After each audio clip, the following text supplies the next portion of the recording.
Pour comprendre l'anatomie topographique de l'œsophage, il faut se rapporter à la morphogenèse du tube entoblastique primitif,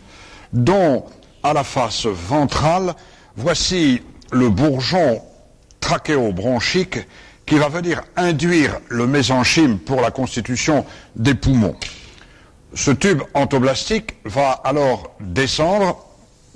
et va traverser le futur hiatus œsophagien pour se prolonger par l'estomac. Cette traversée œsophagienne voit les piliers postérieurs de Ushkov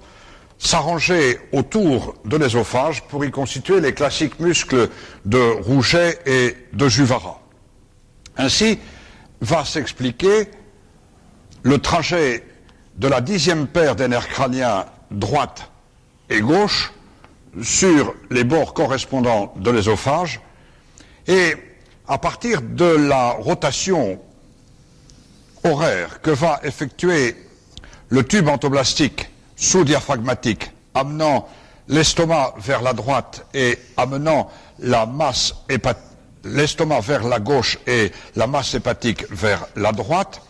ceci va expliquer pourquoi le pneumogastrique gauche va alors du bord gauche passer à la face antérieure de ce bas œsophage, alors que le pneumogastrique droit va progressivement passer à la face dorsale. Ces deux nerfs vagues échangeant d'ailleurs à partir de TH8 toute une série d'anastomoses qui réalisent un véritable filet péri-œsophagien. À la partie inférieure, l'œsophage abdominal va recevoir de la part du feuillet célomique une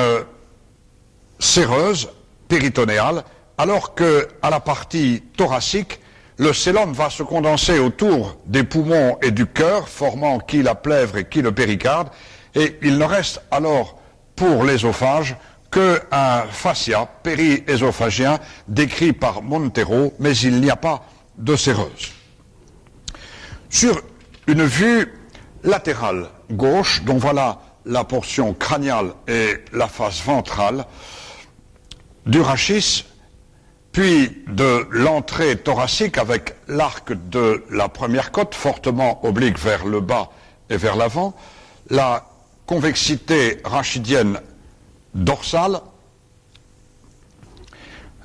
vers l'avant le manubrium sternal, articulé ici avec le corps du sternum, lui-même articulé avec l'appendice xiphoïde à l'aplomb de la 10e vertèbre thoracique. Cet hémimédiastin droit va être délimité maintenant par l'hémicoupole diaphragmatique gauche, qui est là montré avec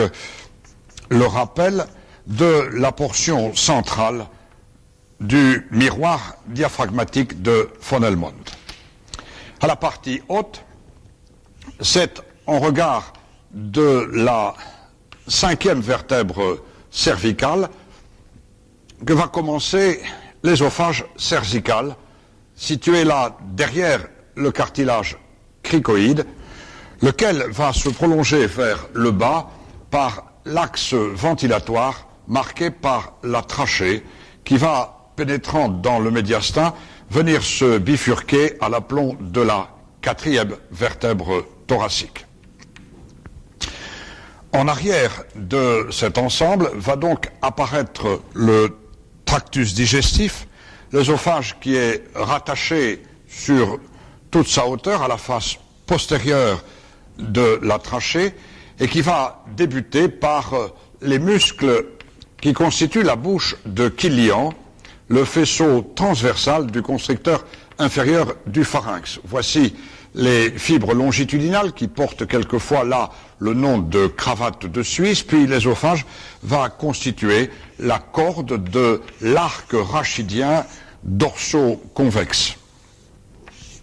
À la partie crâniale, l'œsophage cervical va présenter une zone de déhiscence qui laisse transparaître certaines fibres circulaires et un point de faiblesse à l'aplomb duquel on voit quelques diverticules de Zenker à disposition basse, quelquefois se faire jour. L'œsophage donc va être sur toute sa hauteur, collé à la face postérieure de la trachée par le petit muscle trachéo-œsophagien, compte tenu de cette origine embryologique commune sur laquelle nous avons insisté précédemment. Voici quelques-uns des anneaux trachéaux dans la portion cervicale, puis dans la portion thoracique. Et l'œsophage va alors, dans la portion médiastinale postérieure, être en rapport tout d'abord avec les éléments du pédicule pulmonaire gauche. Ceux-ci sont constitués par l'artère pulmonaire gauche, branche de division du tronc de l'artère pulmonaire commune, qui va passer en situation épibronchique, là, puis à la face inférieure par les veines pulmonaires gauches, respectivement crâniales et caudales, l'ensemble constituant le hile, la raquette hilaire, qui va être ici emballée par la réflexion de la plèvre médiastinale, qui, à la partie basse, à l'aplomb du manche de la raquette, est fermée par ce ligament triangulaire. À l'intérieur de ce hile du poumon gauche, il y a bien sûr les masses ganglionnaires lymphatiques qui vont constituer des relais importants, en particulier aussi pour le drainage lymphatique de l'œsophage. Puis il y a bien sûr les éléments trophiques bronchiques, artères et veines bronchiques qui sont en situation rétrobronchique. L'œsophage, là, va surtout être en rapport avec la crosse de l'aorte qui va passer au-dessus du pédicule pulmonaire gauche, puis qui va s'enrouler en descendant sur le bord gauche, puis progressivement en arrière de l'œsophage dans le médiastin postérieur. C'est là ce rapport en X très allongé, le rapport très important, et l'aorte thoracique va abandonner à l'œsophage un certain nombre de ses collatérales. La première de ces collatérales va être constituée par l'artère œsophagienne propre de Louchka, dont voici les branches gauches, puis par des rameaux œsophagiens issus de l'artère trachéobronchique de Demel, qui par ailleurs pénètre dans le pédicule pulmonaire, puis par l'artère petite œsophagienne, puis par l'artère œsophagienne accessoire, puis par l'artère grande œsophagienne, ces artères ayant une disposition segmentaire métamérique sans anastomose entre les principaux territoires, ce qui va expliquer pourquoi certaines sutures en chirurgie œsophagienne vont mal tenir. À la portion basse, l'œsophage qui va traverser le diaphragme à l'aplomb de la 10e vertèbre thoracique va présenter un segment abdominal de 3 ou 4 cm assez court qui nous intéresse peu, mais là,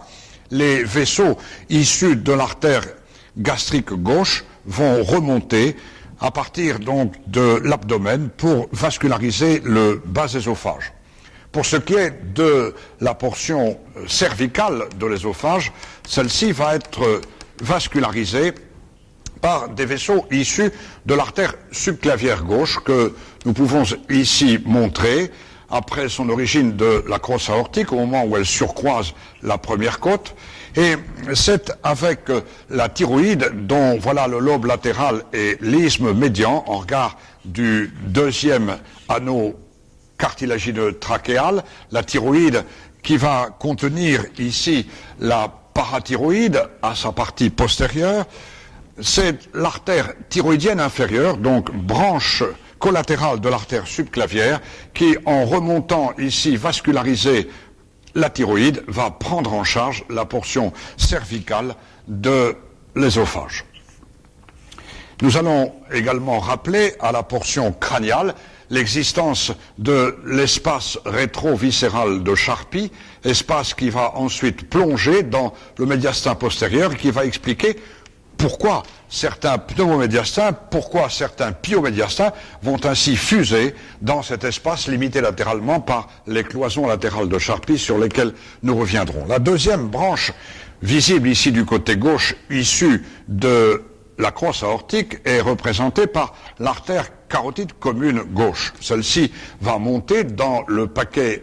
latéral du cou, paquet vasculaire latéral du cou, qui est par ailleurs complété par la veine jugulaire interne gauche, qui va ici confluer avec la veine subclavière gauche pour constituer le tronc veineux de Pirogov et venir là-bas du côté droit, donner naissance à la veine cave supérieure. Eh bien, c'est dans l'angle carotico-jugulaire que va descendre maintenant le nerf pneumogastrique gauche, la 10e paire des nerfs crâniens gauche, qui va passer en avant de la crosse aortique et qui va venir effectuer sous le ligament artériel qui va unir la crosse aortique à l'artère pulmonaire gauche, l'anse récurrentielle, l'anse d'origine du nerf phonatoire, du nerf laryngé inférieur ici gauche, qui va remonter vers les cordes vocales et qui va prendre en charge au passage cette bouche ésophagienne de Killian, expliquant le phénomène phonatoire de Stupka que l'on décrit classiquement chez les laryngectomisés pour la rééducation phonatoire, pour la rééducation vocale. Le nerf pneumogastrique gauche, après avoir abandonné cette anse récurrentielle, va maintenant descendre en arrière du pédicule pulmonaire gauche, puis il va passer sur le bord gauche, puis progressivement sur la face antérieure de l'ésophage médiastinal postérieur, là, et va échanger, comme nous l'avons aussi expliqué tout à l'heure, à partir de TH8, un certain nombre d'anses anastomotiques vers le pneumogastrique droit.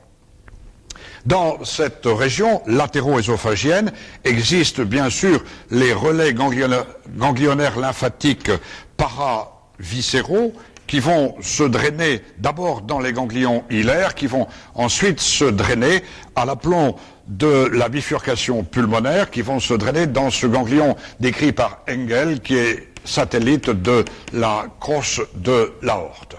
À ce niveau, signalons aussi un autre rapport neurologique important qui va maintenant descendre ici sur la face latérale du sac péricardique que nous allons à peine esquisser car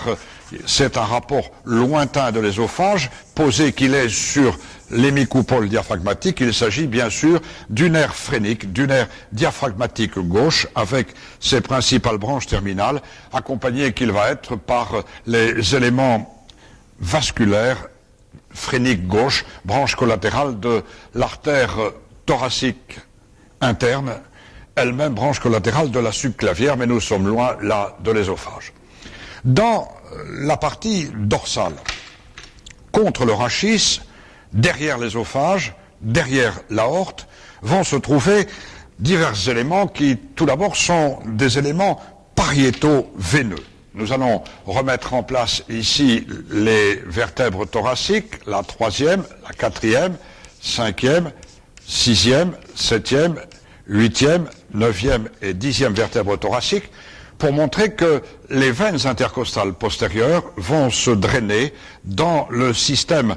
de l'hémiazygos gauche qui, à l'aplomb de TH8, va rejoindre en arrière de l'aorte le système de l'hémiazygos inférieure,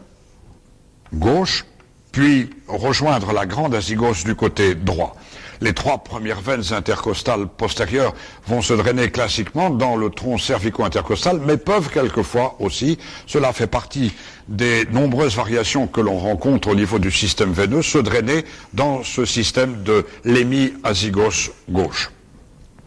Et puis, là en arrière, dans ce médiastin postérieur, va se trouver le canal thoracique. Il s'agit de la voie lymphatique principale, dont voici quelques sinuosités.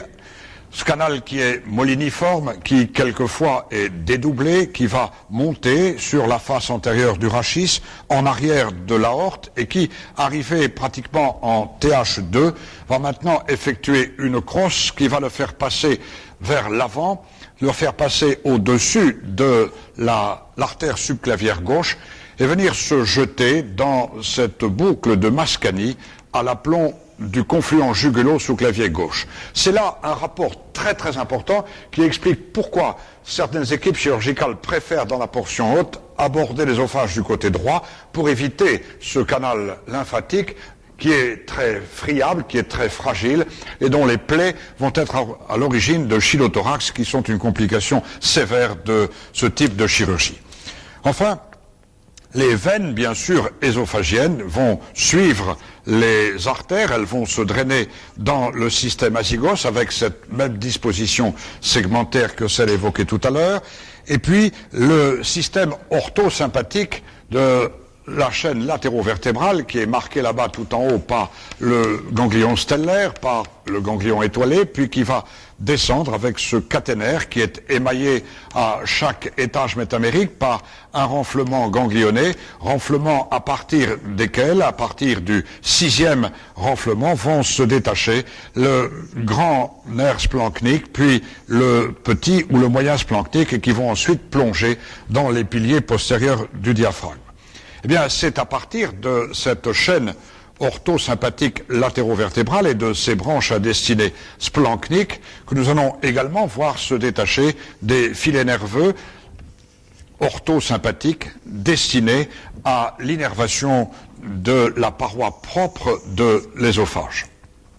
Bien sûr, maintenant, un deuxième schéma qui va nous permettre de voir les rapports droits de l'ésophage. Nous allons figurer une vue de l'hémimédiastin droit, avec le même repère, la portion crâniale et la face ventrale, l'orifice supérieur du thorax qui est marqué par l'obliquité de la première côte, et puis en arrière, donc la convexité rachidienne thoracique, avec toujours les mêmes repères, et le manubrium sternal à la partie ventrale, le corps du sternum, puis l'appendice xiphoïde, ici en arrière, à l'aplomb de la 10e vertèbre thoracique. Nous sommes ici, donc, dans ce médiastin qui est fermé vers le bas, comme c'était le cas du côté gauche, par l'hémicoupole diaphragmatique ici droite, que voilà esquissée avec son centre phrénique. Et c'est le tractus ventilatoire, la trachée, qui va représenter le fil directeur de la division topographique du médiastin. La trachée, oblique en bas et en arrière, vient se diviser ici en TH4 pour donner naissance à l'arbre bronchique droit, et ici la bronche lobaire supérieure droite est en place en situation extra-hilaire par rapport à la bronche souche droite. L'ésophage qui nous préoccupe est donc satellite de la face postérieure de la trachée, légèrement décalée vers la gauche, et il va maintenant apparaître lui aussi comme cette corde de l'arc rachidien qui est dorso-convexe dans le médiastin postérieur. Les éléments du pédicule pulmonaire droit sont ici représentés tout d'abord par l'artère pulmonaire droite avec l'artère lobaire supérieure et l'artère principale, puis par les veines pulmonaires, respectivement crâniales et caudales droite, avec là encore les éléments bronchiques, trophiques en arrière, et puis la réflexion de la plèvre qui va toujours avec ce manche de la raquette hilaire, fermé par le ligament triangulaire à la partie basse, oblique en bas et en arrière, constituer le rapport principal de ce bord droit de l'ésophage. Dans cette zone hilaire, bien sûr, comme à droite, les très nombreux relais ganglionnaires lymphatiques dans lesquels l'ésophage va aussi pouvoir se drainer et les pathologies néoplasiques pouvoir métastaser. Ici, nous apercevons du côté gauche, à peine esquissé, mais apparaissant de façon de plus en plus évidente au fur et à mesure qu'on descend, sur le bord gauche de l'ésophage, l'aorte thoracique descendante, qui abandonne ici quelques rameaux de l'artère ésophagienne propre de Louchka, qui abandonne ici les branches ésophagiennes issues de l'artère trachéobronchique de Demel, qui abandonne ici les branches droites de l'artère petite ésophagienne, de l'artère ésophagienne accessoire, de l'artère grande ésophagienne, exactement comme du côté gauche précédemment. Et ici, du côté droit, le rapport principal va être bien sûr constitué par l'azygos. Il s'agit de cette grande veine de drainage pariétal qui va à chacun des étages. Voilà ici la quatrième vertèbre thoracique qui correspond à cette bifurcation trachéale, la cinquième, la sixième, la septième, la huitième, la neuvième et la dixième vertèbre. Le système azygos va donc drainer ici les veines intercostales postérieures à partir de la quatrième veine intercostale postérieure et va recevoir à la plante de TH8 venant du côté gauche le canal qui draine le système de l'hémi-azygos gauche. Surtout, c'est dans la face postérieure de la veine cave crâniale, de la veine cave supérieure. Nous allons, comme tout à l'heure, du côté droit, esquisser à peine le sac péricardique qui nous intéresse peu dans ce sujet, et la veine cave supérieure qui sort engagée dans cette réflexion de la corne péricardique pré-cave supérieure, la veine cave inférieure traversant ici la foliole droite, reçoit donc à sa face postérieure cette grande veine azygos. Cette crosse de l'azygos, rapport principal qui passe au-dessus de l'arbre bronchique du pédicule pulmonaire droit, va être là encore marqué par des ganglions lymphatiques relais, dont le classique ganglion de Bartels, qui est à droite, ce qu'était le ganglion de Engel à gauche, car le classique ganglion de Troisier n'est autre chose que l'envahissement lymphatique du canal thoracique. Vu ici du côté droit, on peut esquisser dans le médiastin postérieur quelques méandres de ce canal moliniforme, du canal thoracique qui est en train de monter et qui va lui effectuer sa crosse du côté gauche. Bien sûr, ici à droite, nous allons retrouver la veine sous-clavière droite avec le confluent veineux jugulo-sous-clavier droit qui va ici être en rapport avec l'artère carotide commune droite issue de la bifurcation du tronc artériel brachiocéphalique droit qui par ailleurs donne naissance à l'artère subclavière droite. Et c'est, comme c'était le cas à gauche, dans l'angle carotico-jugulaire que nous allons maintenant voir descendre le nerf pneumogastrique droit, lequel va abandonner autour de l'artère subclavière, maintenant, l'anse du nerf phonatoire, du nerf récurrent droit, qui remonte dans l'angle trachéo-œsophagien droit, comme c'était le cas du côté gauche. Puis le nerf pneumogastrique droit va passer en arrière du pédicule pulmonaire droit, puis va passer sur le bord droit et va passer ensuite à la face postérieure de l'œsophage, échangeant, comme nous l'avons déjà signalé, à partir de TH8, un véritable réseau anastomotique périésophagien avec le pneumogastrique gauche. Bien sûr, les nerfs parasympathiques destinés à l'œsophage vont prendre naissance de ce nerf pneumogastrique. Là encore, nous aurions venu au contact du muscle scalène antérieur le nerf phrénique droit, nerf moteur du diaphragme qui va ici descendre, satellite des vaisseaux diaphragmatiques crâniaux, branches eux-mêmes de l'artère thoracique interne, mais ceux-ci sont des rapports lointains. À la partie postérieure, comme du côté gauche, nous allons bien sûr retrouver maintenant la chaîne orthosympathique latérovertébrale, marquée là tout en haut par le ganglion stellaire, et puis à partir de ces renflements ganglionés étagés, le départ à partir de la sixième formation de ces nerfs splanchniques à destinée abdominale, et bien sûr du côté droit, comme c'était le cas du côté gauche, les rameaux orthosympathiques destinés à l'innervation motrice et fonctionnelle de l'œsophage. Tout au long de cet œsophage, les relais ganglionnaires lymphatiques vont pouvoir remonter en direction cervicale dans la chaîne jugulaire, vont pouvoir redescendre en direction abdominale vers la chaîne du tronc cœliaque de Louchka. Eh bien, tous ces rapports, nous allons les mettre en place maintenant sur une série de coupes dont la première va passer par la sixième vertèbre cervicale pour nous montrer les rapports de la portion haute de l'œsophage. Ces coupes seront faites comme au scanner avec la face ventrale et le côté latéral gauche, le corps vertébral de la sixième vertèbre cervicale, cette classique vertèbre de Chasséniac dont le tubercule sur la face antérieure de l'apophyse transverse permet de reconnaître cette vertèbre. Nous avons en avant de cette vertèbre les muscles longs du cou, puis sur le côté les muscles scalènes et à la partie postérieure les muscles complexus, l'ensemble étant emballé dans l'aponévrose cervicale profonde que j'esquisse de ce trait. L'ésophage se trouve donc là vers l'avant et il est plaqué sur la face postérieure de la trachée, rattaché, comme nous l'avons montré, sur toute sa hauteur par le petit muscle trachéo-œsophagien. C'est dans l'angle trachéo-œsophagien que cheminent à gauche et à droite les nerfs récurrents, les nerfs phonatoires, qui constituent donc un rapport très très important de cet œsophage dans sa portion cervicale.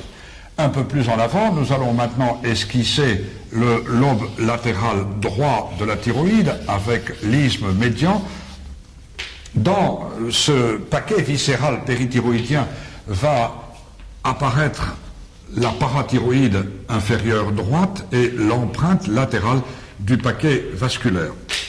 Ces éléments sont contenus dans une gaine, la gaine viscérale du cou, qui va se réfléchir pour constituer les ligaments décrits par Gruber, qui sont ces lames porte-vaisseaux, qui sont des lames truffées de veines, qui représentent aussi dans la chirurgie ésophagienne un danger dans ces voies d'abord. Et puis, bien sûr, ici en arrière, nous allons trouver ces cloisons sagittales qui ont été décrites par Charpy, cloisons qui vont délimiter l'espace que nous avions montré tout à l'heure, l'espace rétroviscéral de Charpy, dans lequel les collections pneumatiques ou purulentes vont pouvoir fuser. Sur la portion latérale, voici le paquet vasculonerveux du cou. Il est collé à la gaine viscérale par le ligament latéral du cou de Sébillot. Il est constitué par la volumineuse veine jugulaire interne qui recouvre l'artère carotide primitive, chacun de ces éléments ayant une gaine vasculaire qui lui est propre, et dans l'angle carotico-jugulaire va maintenant descendre la 10e paire des nerfs crâniens, ici droite. À la face antérieure du scalène antérieur descend le nerf phrénique, et puis c'est là que se trouve le renflement ganglionné de la chaîne latéro-vertébrale cervicale du ganglion cervical moyen. Contre ce paquet viscéral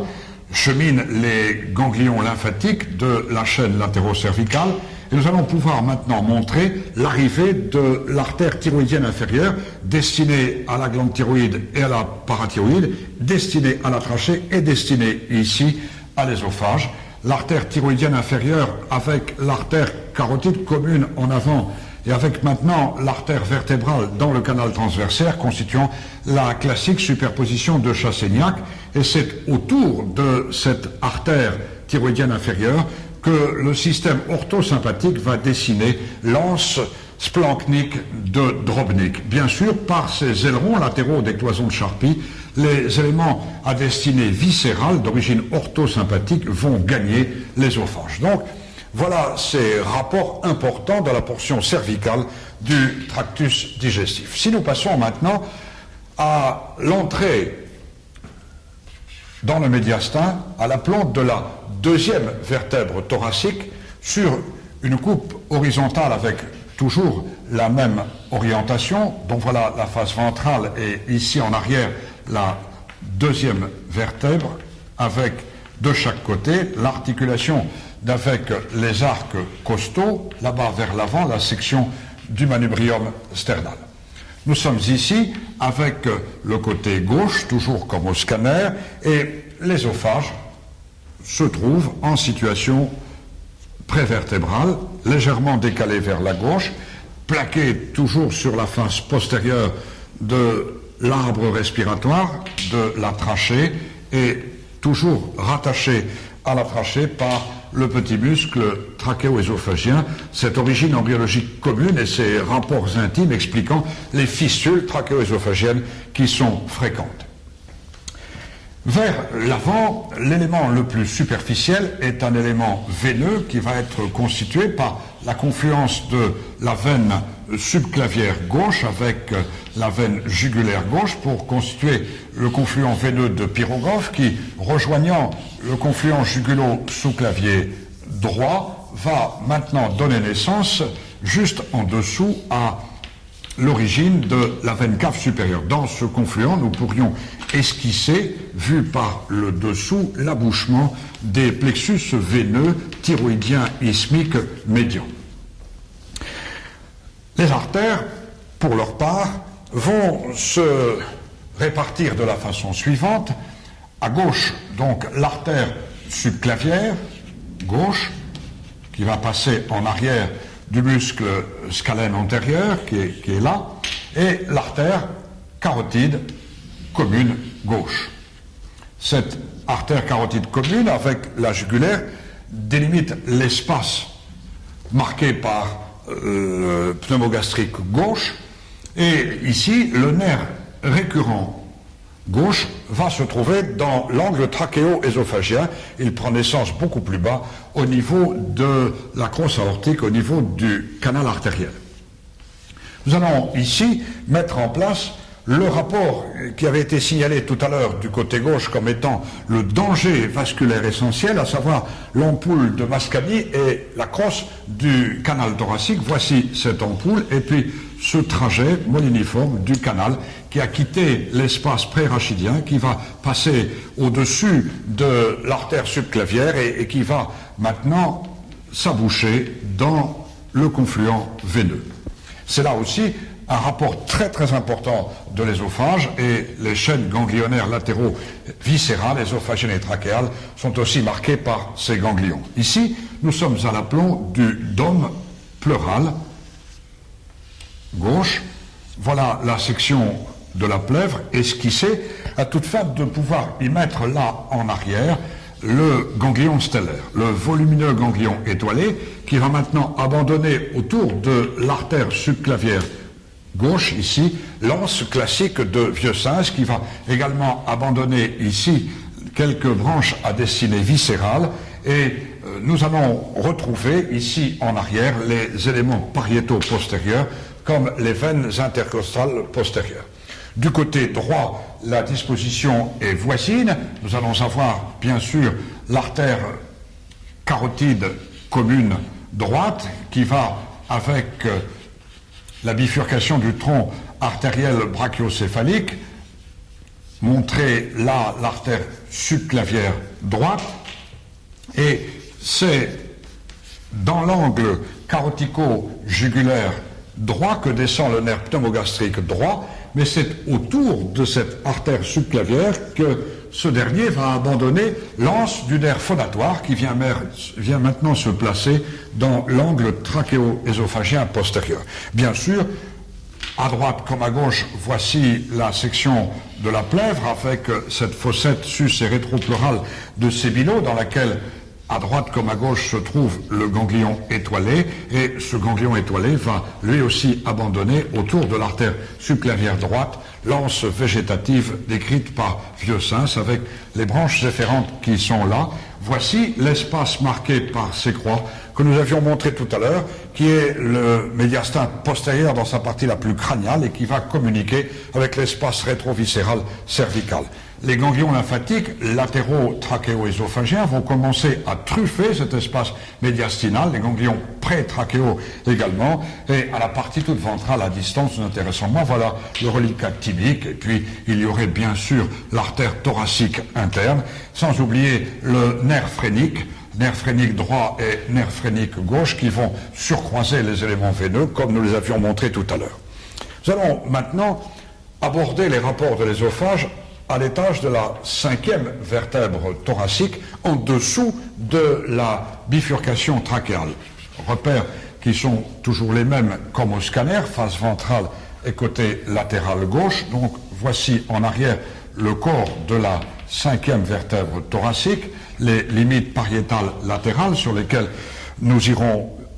vite, et puis voilà la bifurcation trachéale avec l'origine des deux arbres bronchiques droit et gauche. L'arbre bronchique gauche va être beaucoup plus oblique vers l'arrière que l'arbre bronchique droit, et nous allons ici retrouver l'œsophage qui est le seul élément, maintenant qu'il n'y a plus de trachée, à être le fil directeur du médiastin postérieur. L'ésophage qui va être au contact de ces relais ganglionnaires, de ce nœud lymphatique énorme qui est en dessous de la bifurcation trachéale et qui occupe tout le médiastin postérieur. Derrière, contre le rachis, se trouve bien sûr le canal lymphatique thoracique qui est en train de monter vers Sacros. De chaque côté se trouve la chaîne orthosympathique latérovertébrale, thoracique, qui va là encore commencer à abandonner quelques branches à destinée ésophagienne. Et puis nous allons trouver les rapports vasculaires qui vont être constitués par l'aorte qui est sectionnée dans la portion ascendante de la crosse en avant et que nous allons retrouver ici sur le flanc latéral gauche dans sa portion descendante en arrière, la plèvre étant marquée simplement par ce feuillet de réflexion pariétale médiastinale, le reste n'ayant pas d'intérêt. L'aorte va ici abandonner donc l'artère ésophagienne propre de Louchka. L'aorte abandonne les artères trachéobronchiques destinées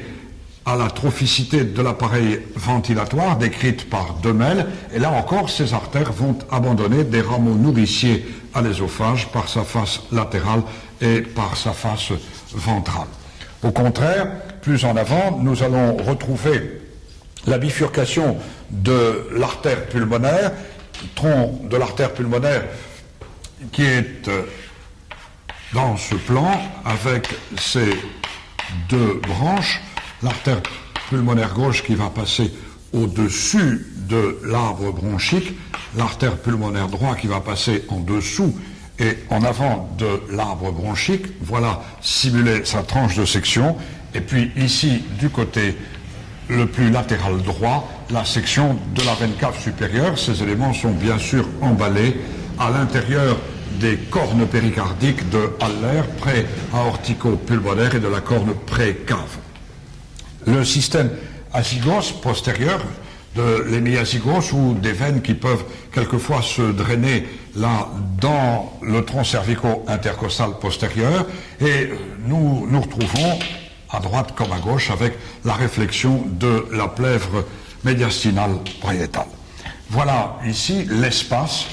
médiastinal postérieur qui continue à plonger, l'espace dans lequel chemine l'ésophage. L'ésophage qui est bien sûr accompagné maintenant sur son bord antérieur latéral gauche par le pneumogastrique gauche, qui est accompagné sur son bord latéral droit par le nerf pneumogastrique droit. C'est juste au-dessus,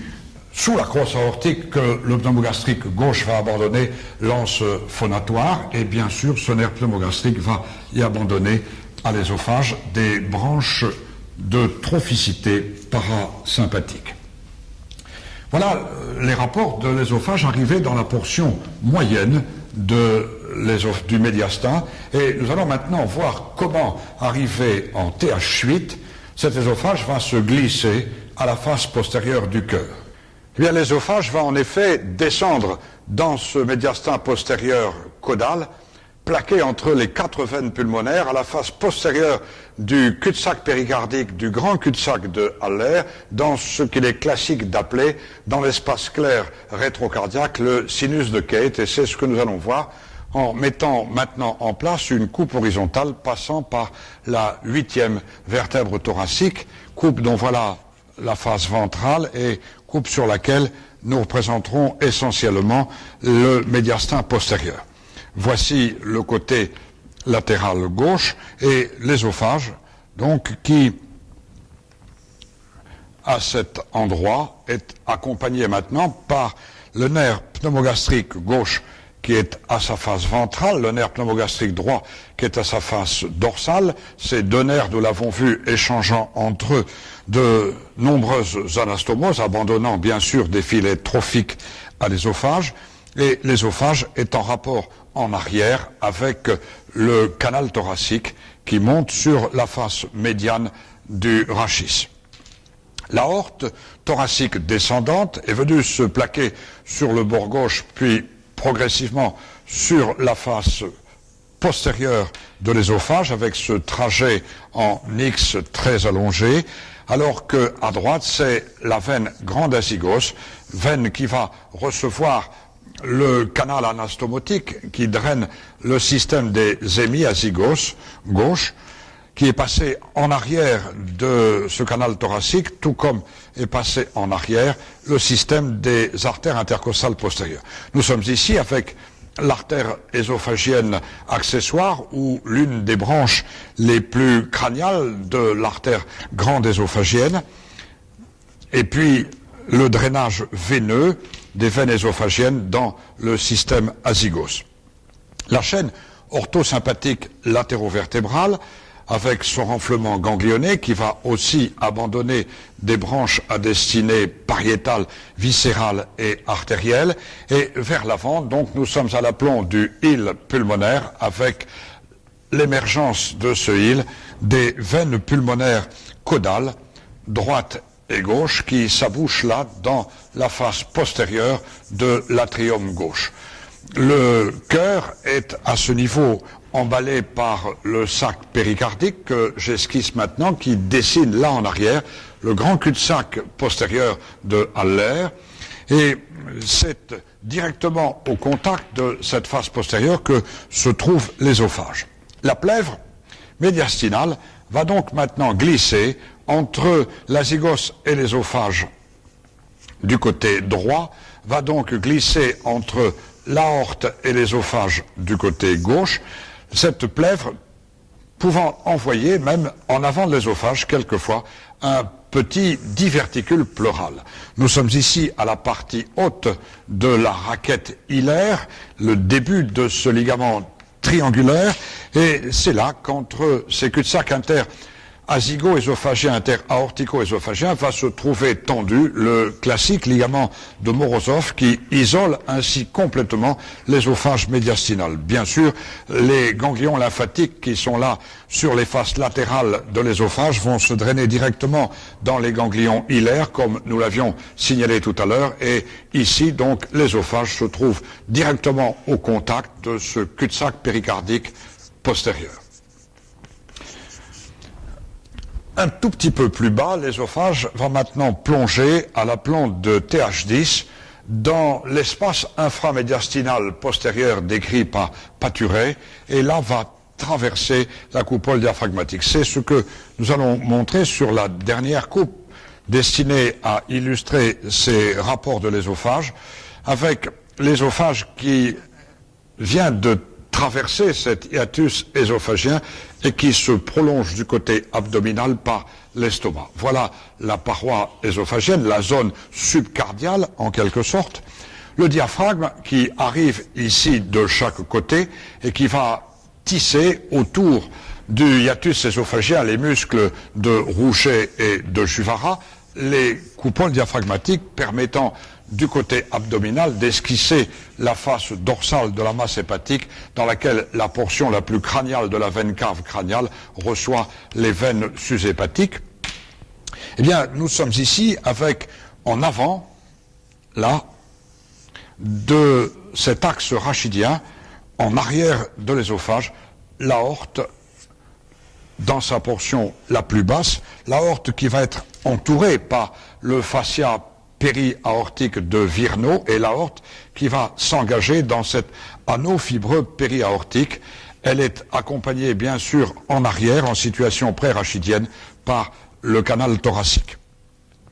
Le système orthosympathique latérovertébral du 10e renflement ganglionné, avec le départ ici des rameaux du petit nerf splanchnique, le grand nerf splanchnique qui est là sur le côté, et le système de la racine de l'azygos à droite, de la racine de l'hémiazygos inférieur à gauche, avec le drainage des veines intercostales postérieures, qui vont nous permettre maintenant de montrer que la plèvre du côté droit va envoyer un cul-de-sac inter-azygo-ésophagien. Nous sommes à la partie la plus basse de ce ligament triangulaire de la raquette hilaire, qui est maintenant ombré de la sorte. Ce cul-de-sac inter-azygo-ésophagien va être plus marqué que ne l'est le cul-de-sac pleural marqué du côté gauche inter-aortico-ésophagiens avec du côté gauche le même ligament triangulaire postérieur, la plèvre pariétale qui peut englober le système orthosympathique qui peut englober quelquefois le système veineux azygos postérieur. Ici, les vaisseaux d'origine coronaire stomachique, d'origine gastrique gauche, vaisseaux qui remontent de l'abdomen, vont vasculariser ce bas ésophage dans ce plan. L'ésophage traverse accompagné en avant par le nerf pneumogastrique gauche, accompagné à droite par le nerf pneumogastrique droit et avec les plexus intrapariétaux que nous avions montrés. Nous sommes ici dans cet espace que j'ombre maintenant, inframédiastinal postérieur que Paturet avait bien isolé. C'est la partie la plus déclive et les derniers rapports pleuraux. La différence de cul-de-sac explique que certains chirurgiens dans la portion basse préfèrent aborder l'ésophage par la gauche plutôt que par la droite pour éviter de léser ce cul-de-sac pleural interazygo-ésophageien. Voilà comment se présente sur toute sa traversée thoracique le tractus ésophageien.